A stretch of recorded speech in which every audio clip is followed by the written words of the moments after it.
பணத்திற்கு மலம் தின்னும் பன்றிகளே, சில பகுத்தறிவு பன்னாடை கும்பல்கள் இந்து மதத்தை மட்டுமே எதிர்ப்பதாக. திருத்தமிழ் வாழ்க வாழ்க திருத்தமிழ் சகோ வணக்கம். அதாவது இப்படி இருட்டுக்குள்ள சத்தியமாக இருக்கிற எல்லோருக்குமான மாமண்டம் திருத்தமிழ் அவங்க இப்படி வெளிச்சத்துக்கு வர்றதுக்கு முயற்சி பண்ணிகிட்ருக்காங்க காலகாலமாக. அப்படி முயற்சி பண்ணி தான் இவ்வளோ பயணம் செஞ்சு வந்திருக்காங்க. இப்போ நீங்கள் பார்க்குற அனைத்து மதங்களும் இதில் அவங்க என்ன சொல்ல வராங்கன்னா, மாம்டேடு எல்லா மதங்களும் சொர்க்கம் செல்லலாம், ஆனால் மாம்டேடுக்கு பிடிச்ச மதம் இந்து மதம். ஏன்னா அது கடலை போல், அதுக்குள்ளே யார் வேணால் போய் குளிக்கலாம். ஆனால் அவங்களுக்கு பிடித்த மனிதர் யாருன்னா வந்தவங்களையே நிறைய பேர் வந்திருக்காங்க. மாம்டேடு பிள்ளைகள், அண்ணன்மார்கள், அவங்கள பற்றி பேசுகிறதுக்கு அவங்க ஒவ்வொரு ரூபத்தில் வெவ்வேறு மாதிரி பேசினாங்க. இப்போ ஜீசஸ்னால் கொஞ்சம் குழப்பத்தில் இருக்கும். அம்மா கடவுளின் பிள்ளை மாதிரி, அது நம்ம அம்மா அப்பாவின் பிள்ளை தான், மாம்டேட் பிள்ளை தான். இருந்தாலும் ஜீசஸ் ஒரு குழப்பம் இருக்கும். ஆனால் தான் அவர் ஆண்டவர் பிள்ளைன்னு சொல்லுவாங்க. அது சரி கிடையாது. யாரும் ஆண்டவர், இறைவனுக்கு புள்ள கிடையாது. இறைவனால் படைக்கப்பட்ட ஒரு விஷயம், இறைவனுக்குள் உருவான ஒரு விஷயம். அப்போ இறுதியாக வந்தவர் இறைவனை நிலைநாட்டினார். அதுக்காக அவர் பல தியாகம் பண்ணார்னு வச்சிங்களேன். அவரை ரொம்ப பிடிக்கும். பாருங்கள், எல்லாமே நம்ம எல்லோருக்குமான மாம்டேடுக்கு எல்லாரையும் பிடிக்கும். ஸோ இதெல்லாமே நீங்கள் புரிஞ்சுக்கணும். எதுவுமே அவங்க இதுக்கு இங்கே நடக்கிற எந்த விஷயத்துக்கு அகென்ஸ்டாக பேச வரல. ரெண்டாவது, நீங்கள் எந்த இது வேணாலும் பண்ணுனா கூட அவங்களுக்கு வருத்தம் வராது. ஆனால் நீங்கள் ஒரு மதத்தை திட்டாதீங்க, ஒரு மதத்தை குறை சொல்லாதீங்க, கண்டிப்பாக நரகம் தான் போவீங்க. எல்லா மதத்தையும் அரவணைங்க.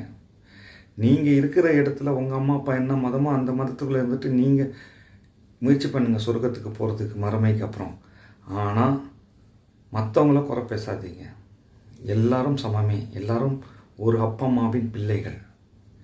எல்லோருக்குமான மாம்டேட் அதை தான் எதிர்பார்க்குறாங்க உங்ககிட்ட. மத ரீதியாக நீங்கள் சண்டை போடாதீங்கன்ற ஒரு விஷயத்த எதிர்பார்க்குறாங்க. இன்னொன்று அவங்க என்ன சொல்கிறாங்கன்னா, முஸ்லீம் மதத்துக்கு அவங்களுக்கான முகமது இருக்கிறார், அவர் அவங்கள காப்பாற்றுவார், அவங்க பின்னாடி அவங்க போனால் அவங்க சொர்க்கம் போகலாம், அவங்களுக்குள்ளே அது இருக்குது. ஆனால் அவங்களுக்குள்ளே பிரிவுகள் இருக்குது, அந்த பிரிவுகளுக்கு கூட சண்டை போடக்கூடாது சொல்கிறாங்க. எல்லா பிரிவுகளும் போகலான்னு சொல்கிறாங்க இன்னொரு பக்கம். அதனால் அவங்கள தனியாக ஒதுக்கிட்டோம். மற்றவர்களுக்கு யார் இருக்கா? நம்ம மாம்டேடு இருக்காங்க. மற்றவங்க எல்லாம் சொல்கிறாங்க, கேளுங்க, அவங்களே மதிங்க. இப்போ எந்த சாமியார் எந்த யார் சொன்னாலும் கேளுங்க. ஆனால் நீங்கள் எது செஞ்சாலும் ஒரு முக்கியமான விஷயத்தை மட்டும் புரிஞ்சுங்க. இன்றைக்கி ஜேம்ஸ் டெலஸ்கோப் தேடிட்டு போயிருக்கு வானத்துக்கு, என்னென்னமோ கண்டுபிடிக்க. அதில் இது முக்கியமான ஒரு விஷயம், பிக் பேங் தியரி நடந்த இடம் எது, அதான் ஒளியில் பயணம் செய்த நடந்த சம்பவங்கள். அந்த சம்பவத்தை பயணமாக வருதில்ல, அதை தேடிக்கிட்டு போயிருக்கு. இந்த பிக் பேங் தியரி எங்கே நடந்துச்சு, அந்த இடம் எந்த இடம், பெருமெடிப்பு நடந்த இடம் அப்படின்னு தேடிட்டு போயிருக்கு. அந்த இடமே எங்கே இருக்குன்னா, ஏன்னா அந்த இடத்த கண்டுபிடிச்சிடலாம். அது நானே சொல்லிவிடுவேன். அவன் ஜேம்ஸ் டெலஸ்கோப் சொல்கிறதுக்கு முன்னாடி நானே சொல்லிடுறேன், இந்த வீடியோலேயே சொல்லிடுறேன். எழுதி வச்சிங்கள, குறித்து வச்சுங்க, மறந்துடாதீங்க. ஏன்னா இது எல்லோருக்குமான அப்பா அம்மா பேச்சு. மாம்டேடை பற்றி பேசுகிறேன். ஏன்னா அவங்க தான் உங்களுக்கு சொர்க்கத்தை கொண்டு போவாங்க, அதனால சொல்கிறேன். ஸோ அந்த இடத்த தேடிட்டு கண்டு போயிருக்காங்கள, அந்த இடத்துலேருந்து இறைக்கப்பட்டிருக்குன்னா அதுதான், அதுக்கு பின்னாடி தான் இறைவன் இறைச்சிருக்கான். அதை கண்டுபிடிக்க முடியாது அதுக்கு முன்னாடி என்ன நடந்ததுன்னு. அங்கேருந்தா இறைவன் நம்ம மாம்டேடை இறைச்சிருக்கான். அவங்க ஜஸ்ட் மன்னிப்பு கேட்க வந்தாங்க. அப்போ நீங்கள் நம்ம மாம்டேடுக்காக அந்த இறைவன்கிட்ட மன்னிப்பு கேட்கறது வானத்தை நோக்கி கேட்கக்கூடாது. உங்களோட பூமியோட மையத்துக்கு போகணும்.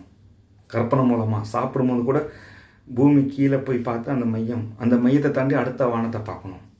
அந்த மையம் தான் பிக் பேங் தியரி நடந்த இடம். அது நம்ம பூமிக்கு மையத்தில் தான் இருக்குது அந்த இடம். அதுதான் இறைவனுக்கான இறைவனுடைய அந்த பாதை. அந்த பாதையிலேருந்து தான் இது எல்லாமே வந்துச்சு, இந்த பிரபஞ்சம்.